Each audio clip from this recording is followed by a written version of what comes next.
Hey everybody, I want to come to you today just before today's show and let you know about a very special announcement that we have coming up. So I want to let you know that we started this podcast, Kristy and I did a couple years ago, for a main purpose of bringing blended families together in community. That's our sole purpose of why we want to do this. We want to help inform and teach and encourage, but ultimately what we want to do is we want to bring blended families that are in the Christian church together to help support one another. And that is how Perfectly Blended one-day event, the live event, came about. Last year, we were blessed enough to be able to have our very first live event in Flint, Michigan, which is near our home. And so this year, we're doing it again. So if you don't know this already, we've tried to talk about it quite a bit, but on November 5th, 2022, we are going to have our Perfectly Blended 2022, which is our second live event. It's going to be for you if you have a blended family, if you've been divorced and you are remarried. It's a marriage event for people that have blended families or step families. And the reason why we put it that way is we understand the core of the health of the family next to your relationship with Christ is your relationship with your spouse. And so much of that is true. It's just so much truth in that.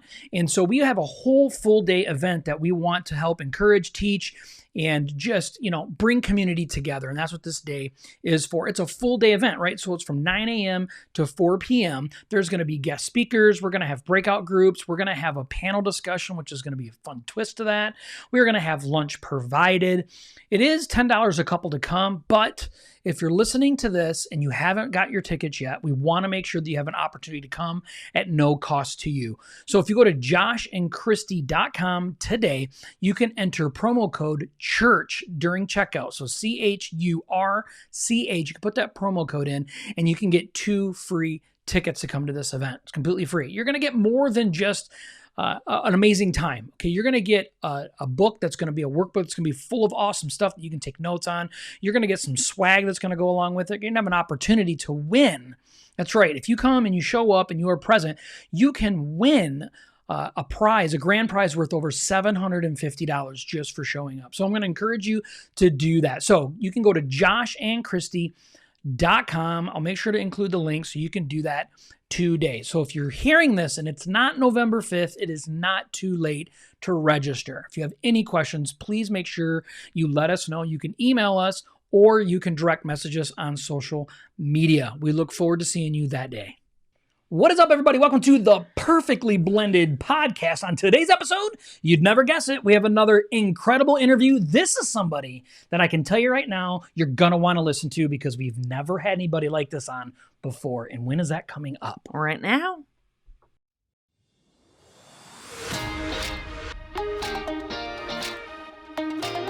Thank you so much for joining us on the Perfectly Blended podcast. This podcast is for blended families, for couples that want to strengthen their marriage and want a brighter future.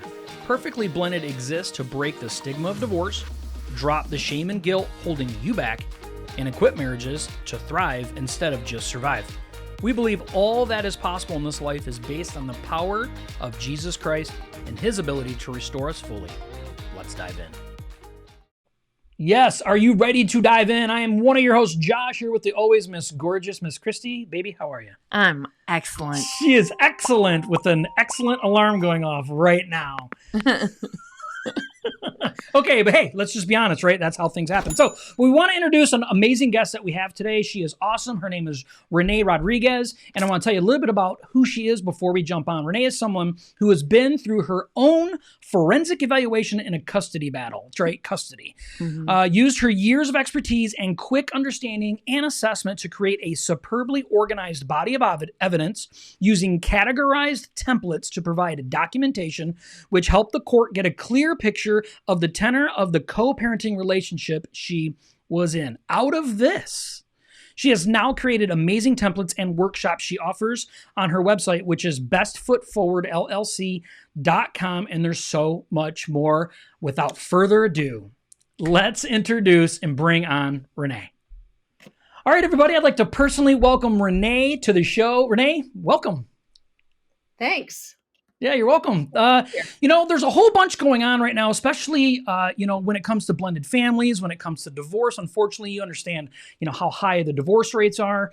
And, you have a real special segment that you're going to be able to bring to our audience today, something that we haven't really had anybody on yet and talk about. But before we jump into that, why don't you let everybody know a little bit about who Renee is?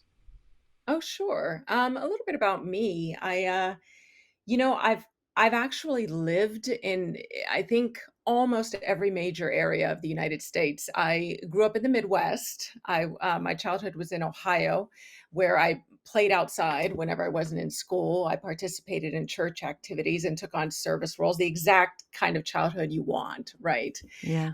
And then we moved to California, which is where I spent my teens through college and then some. We started out in the Bay Area. I was in Santa Cruz for college, so I got to surf a bit. I was in SoCal after that for a bit. And it was there that I actually experienced the San Francisco earthquake back in 1989. Don't try to age me on that one, but it was right at the epicenter. So we got the shaking. The interesting thing about the epicenter is you get the shaking, you get like the rocking and rolling, but you don't get a lot of the destruction because you're right in the epicenter. So I experienced that and then saw what it did afterwards, which is kind of, milestone in my life, I guess.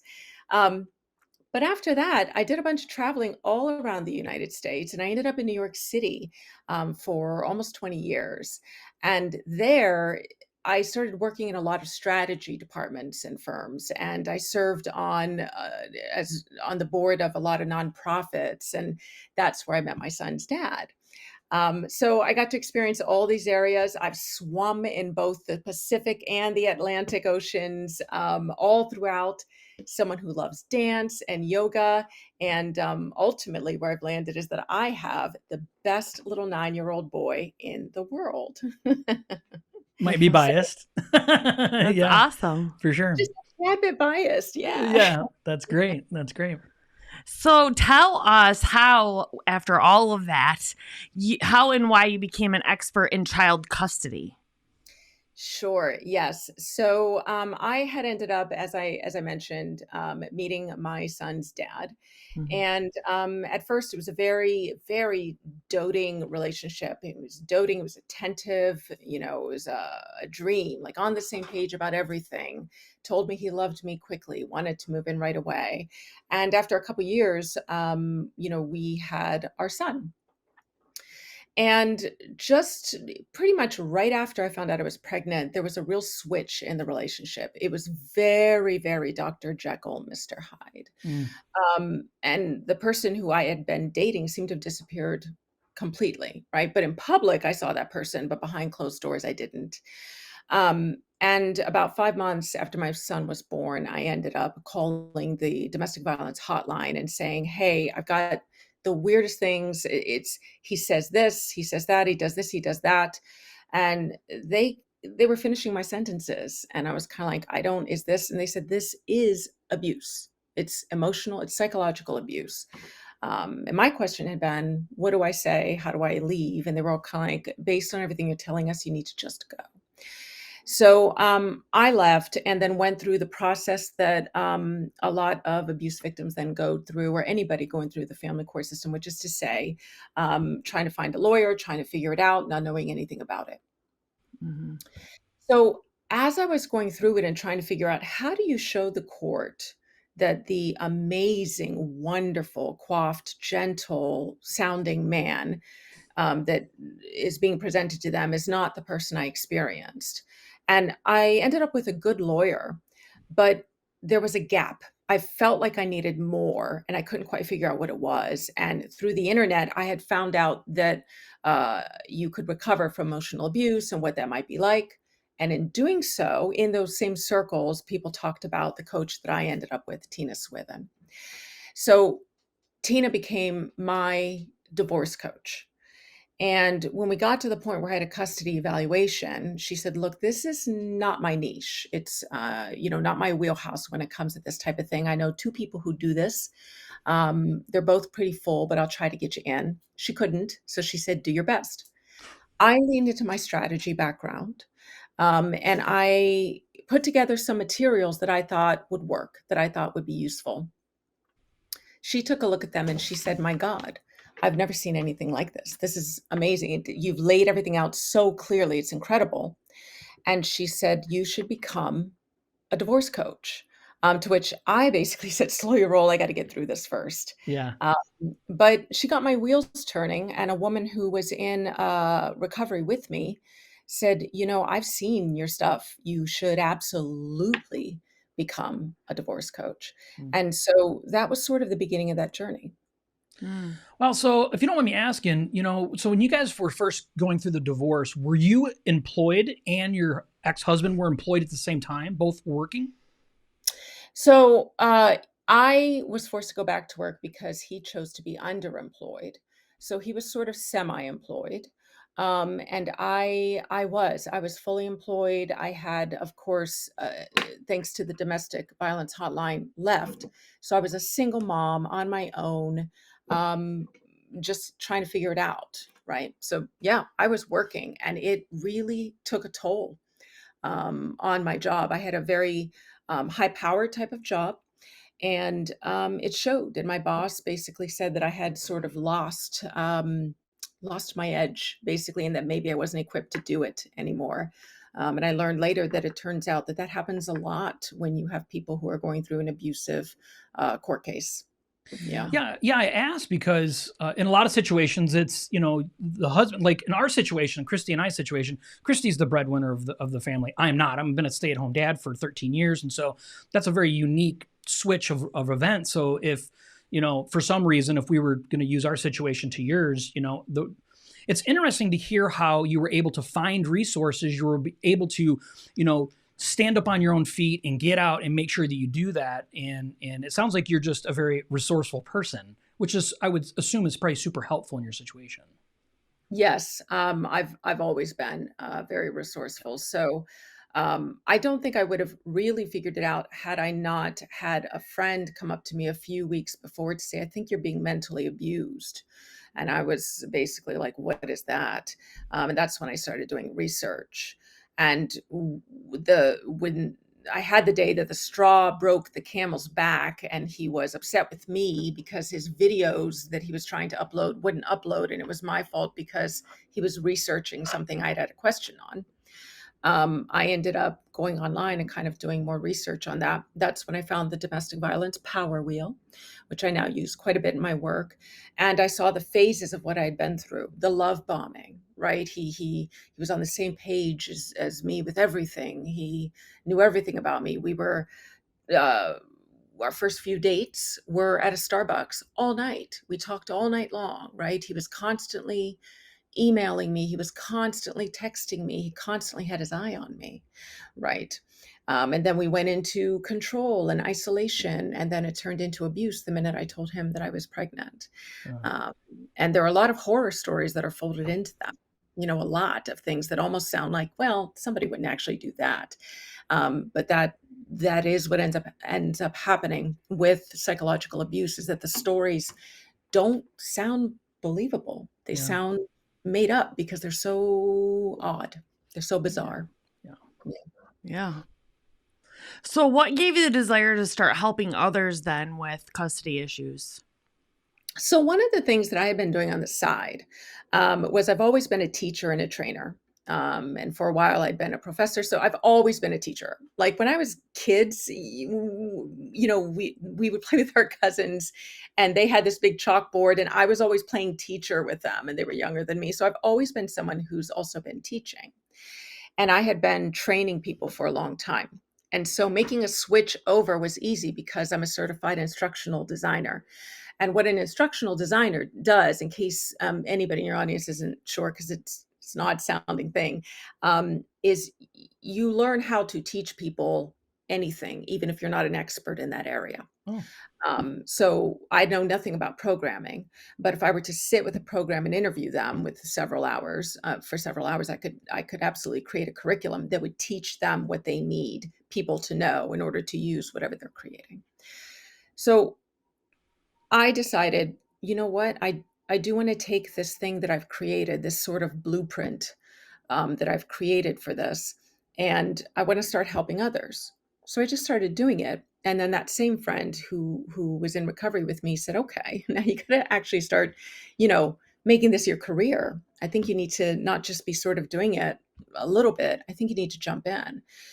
So I studied up and became quite an expert in narcissism, leaned into my strategy experience, and just kind of took the teaching, put that in the mix, and became a coach. Mm. And in doing so, the niche that I had that my coach had suggested to help people in particular through their custody evaluations, I suddenly realized, well, that's still my niche.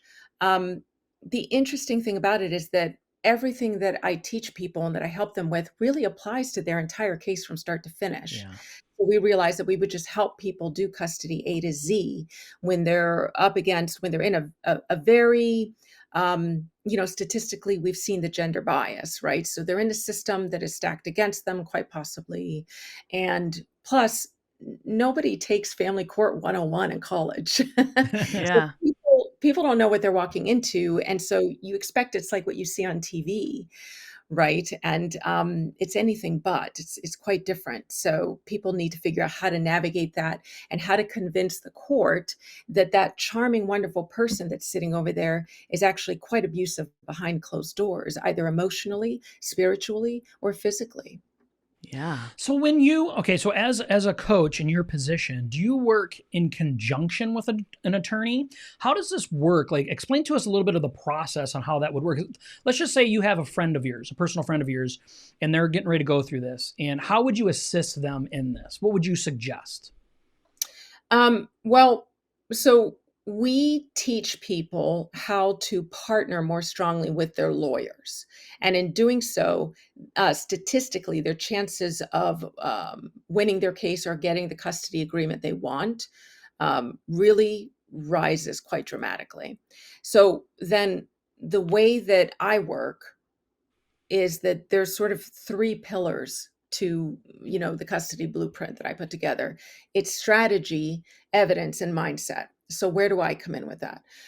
Surprisingly, and most lawyers will admit this, they don't get trained in strategy. Lawyers aren't trained in strategy. They're trained in case law. Sure. They're trained in process and procedure. Yep. And we mistake that for strategy. And while you might meet lawyers who have also trained in strategy or have a particularly gifted strategic mind, for the most part, that's actually not the case. But you still need them. You need a whole team around you, and you've got to have them representing you, and you've got to have them knowing what the case law is, and you've got to have them knowing the players that you're up against, right? The people who are in the court with you.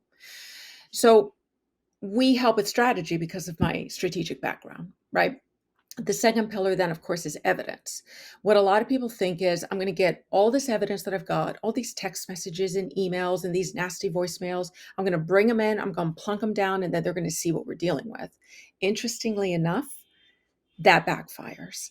So then what we do is we help people by taking our strategy and our analysis, and we come in and we say, give us your evidence. Let's take a look at it. And let's teach you how to take a look at it. So we go through and we say, I know you love this piece of evidence. It's not going to work. The court doesn't care about this, or it'll backfire on you, or on its own, it's not enough, or something about it actually will be twisted against you. There's a number of reasons that we reject evidence. And so we help them put together the most compelling, relevant evidence. Then we take that evidence that we've chosen and we put it in our templates, which have a psychological design. There's a design to it so that when you present your evidence, your proof, you're also doing it in a persuasive way so that they're compelled to read it and so that they get it right away and they can see the whole picture just on a piece of paper. Then the third pillar, of course, is mindset. And there's really a few different things we're doing with that. One is, people who have been through psychological or physical abuse, by and large, are suffering from PTSD. And many of those people also have CPTSD, which is part of what ended them up in the relationship they're in. Not their fault in any way, form, or manner, but it is one of the factors that could lead an abuser to be attracted to you. All right. So if we've got people who have trauma and they also are going to have anxiety disorder, that doesn't show up well in court. Like, we noticed that we would give people their strategy, we would help them with their lawyers, we would help them with their evidence, and it would be stellar. and then they would mess up in court. And so we started adding that into it, and that's our third pillar. The next piece of it, of course, when it comes to mindset is, how is your parenting and what are your kids going to say about you? Let's look at your parenting and let's be honest with you about places you could improve, because now's the time. And let's also take a look at your strengths, and let's show you how to really, really lean into those strengths so that your children will speak about them without you ever bringing them into the court case, without you ever trying to coach them, because you should not be bringing your children into the case. They get pulled into it because the court has to know. But outside of that, you shouldn't be talking about court to your kids. And so we take them through that and we support them with it so that they are appearing in court the best they can and they're supporting their children as best they can. The transition is bad enough, it's hard enough. But when you add in the abuse and you add in the ugly custody battle, it can get very difficult for children. But if they have just one healthy parent to get them through it, then they won't be as deeply affected. And so we kind of help give resources. Now, me and my team, we always talk about, we're not giving you legal advice, we're not doing therapy, but man, do we have the resources that not only the court likes to see, but that we know is just plain good for your life, for your kids, and for you. So we found the resources that combine both of those things. It's no good doing something that's good for court if it's not good for you, if it's not good for your kids, for your family. Yeah. Right. So that's really the way that we work. And so that's how we come in and work with people. It's very white glove. It's high touch. It's rewarding. It's exhausting. But, the results we get make us happy. And it's about protecting the kids and it's about protecting the victims.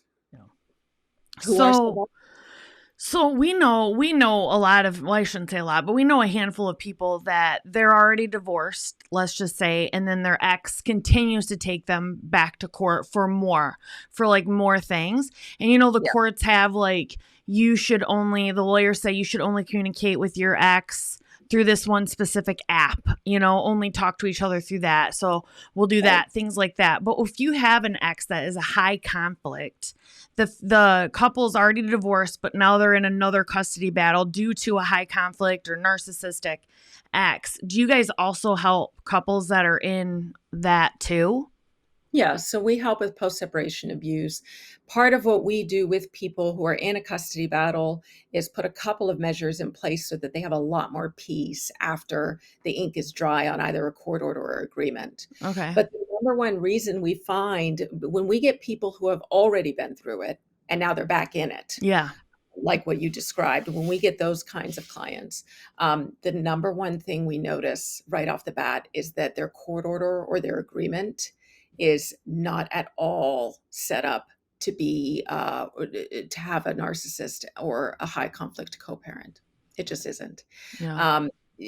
I've even seen clients come in who say that they were issued a one-page agreement. The agreements that we put together are lengthy. They're very detailed. But, moms come back later and they're like, this is night and day. Yes, this person is still problematic, but their hands are kind of tied for taking me back to court. Yeah. Right. So so we try to preempt it. And then when we get people who come afterward, when they're back in it, then we kind of put them on that course as best we can, which many times does mean that we're saying, okay, instead of defending yourself, let's help you decide if you want to file a motion to actually modify the heck out of what you've got. Yeah. Because if you keep with what you've got, you're going to be in court again and again and again. Yeah, Your that's children good. are going to be going to college. You're never going to be able, you're going to be refining constantly because you're going to be paying your lawyers and your coaches and your therapists again and again and again. And it needs to come to a stop.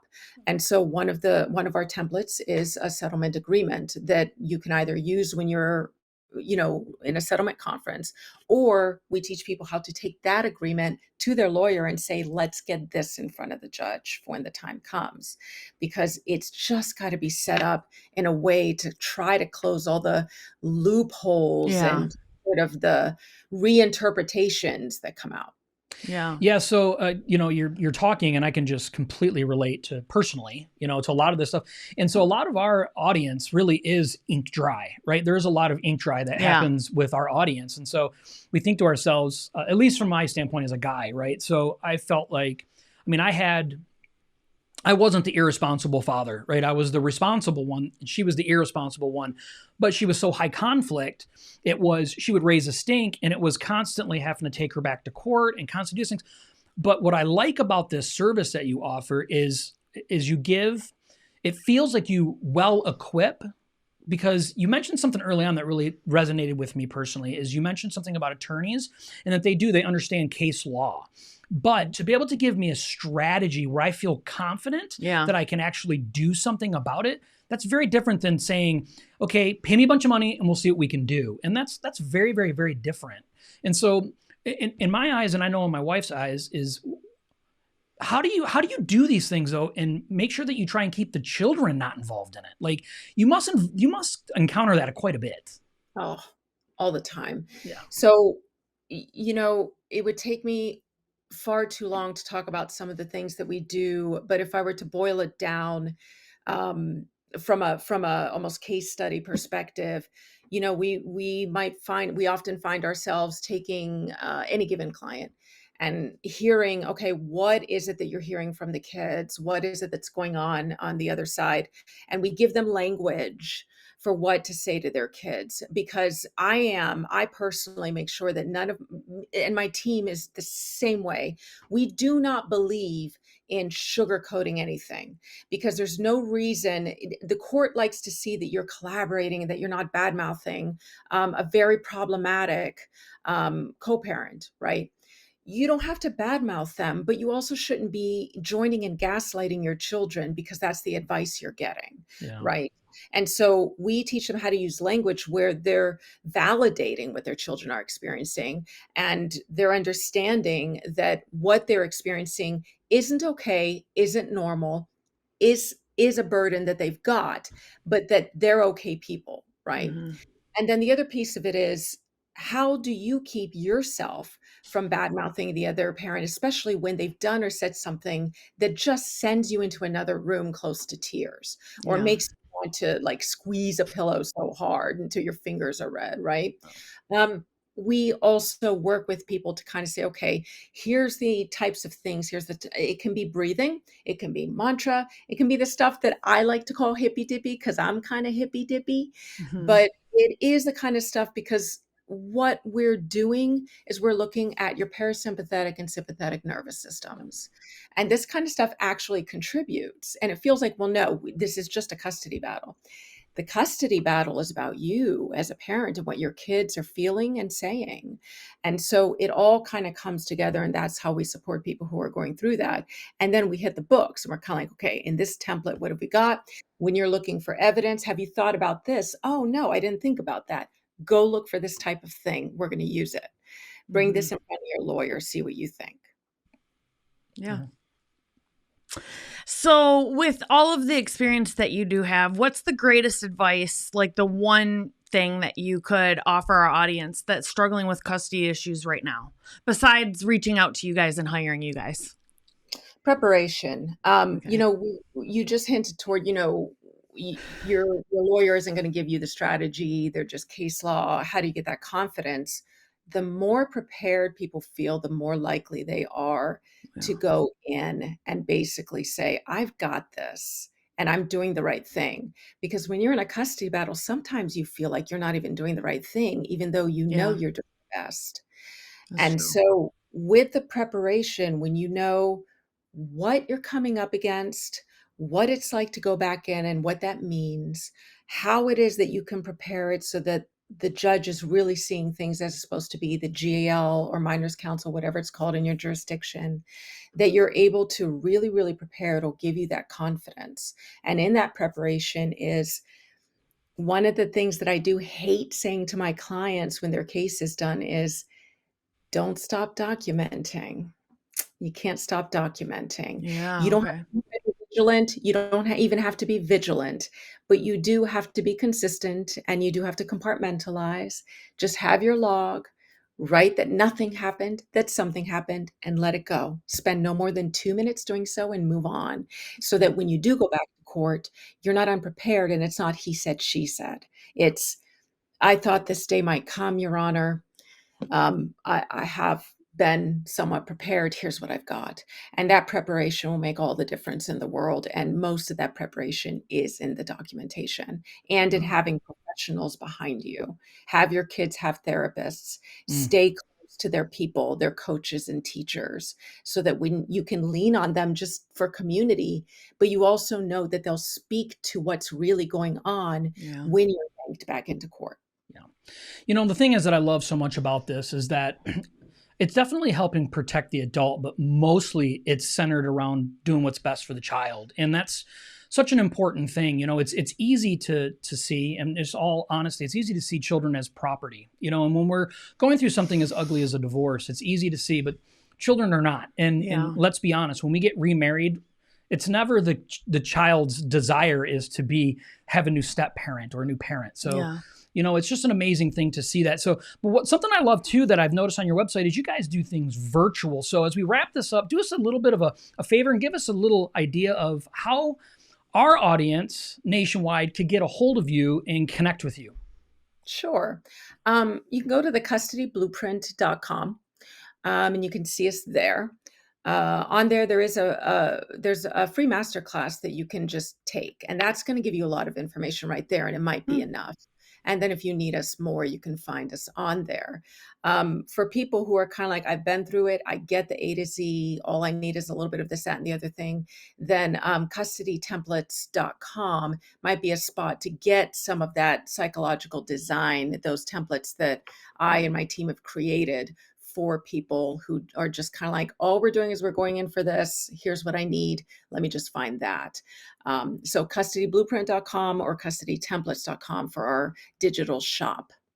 All right. So what we'll do, just so our audience knows, we will make sure to put that down in the show notes so you can get a hold of Renee and her team at any time. She has a free masterclass that you can take. It's no cost. Get in there and get connected. You know, it's important that our audience knows that there is a resource. There is something available that you don't have to go through this alone. So Renee, we want to thank you so much for giving us your time today and sharing your wisdom and your experience with our audience. Thank you so much. Gosh, Kristy, thank you. It's been awesome to be here. Yeah, thanks. What an absolute incredible interview. What did you think? I think this is one of the best guests we've ever had because she offers something to blended families specifically. That's why I asked one of the questions, like a lot of people are already divorced and they're remarried and they're still getting drug into custody battles with their exes, you know? And that is such a reality for blended families or people that are preparing to blend right now. You know, they're getting ready to marry someone potentially that has a high conflict ex or a narcissistic ex. And this is such valuable information to know that's out there. It is. And she teaches you how to handle it on your own, and she can do it with you as well. She has a free workshop. Like, there's just so much going on. So we're going to make sure we put everything down in the show notes. So if you haven't already, make sure you check down below in the show notes and click on her links, check out what she has, and make sure that you contact her or look through everything that she has. So we want to thank you so much for being here. Thank you so much. And we'll look forward to seeing you next Tuesday at 7. Bye.